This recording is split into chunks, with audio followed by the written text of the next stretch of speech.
आप देख रहे हैं दैनिक कड़क बिहार टाइम्स, निष्पक्ष और निर्भीक, आपको रखे सबसे आगे।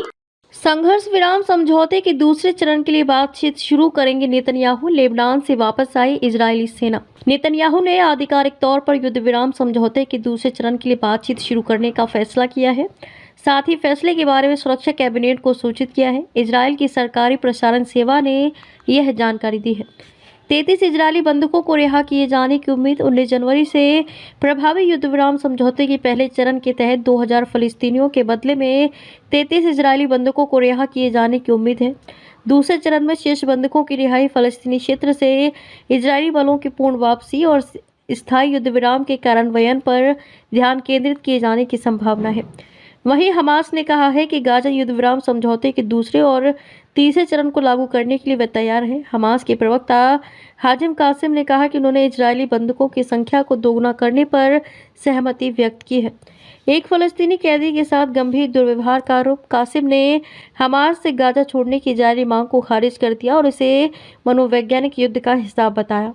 इस बीच इजरायली सैन्य अभियोजक ने एसटी टेमन जेल में एक फलस्तीनी कैदी के साथ गंभीर दुर्व्यवहार का आरोप लगाते हुए 5 आरक्षियों के खिलाफ अभियोग दायर किया है। वेस्ट बैंक में दमनात्मक कार्यवाही से दशकों में सबसे बड़ा विस्थापन। उत्तरी वेस्ट बैंक पर इजरायली सैन्य अभियानों के कारण हजारों फलस्तीनी विस्थापित हुए हैं।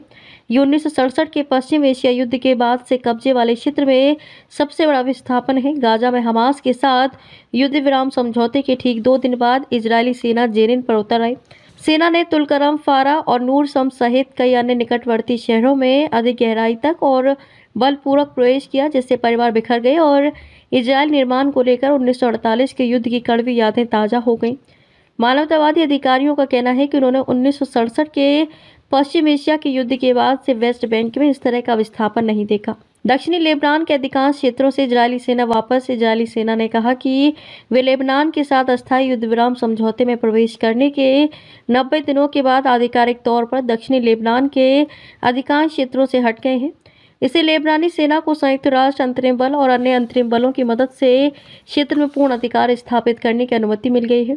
इस बीच लेबनान के स्वास्थ्य मंत्रालय ने कहा कि सीमावर्ती शहर एता अल शाह पर इजरायली ड्रोन हमले में एक व्यक्ति की मौत हो गई। 33 इजरायली बंधकों को रिहा किए जाने की उम्मीद।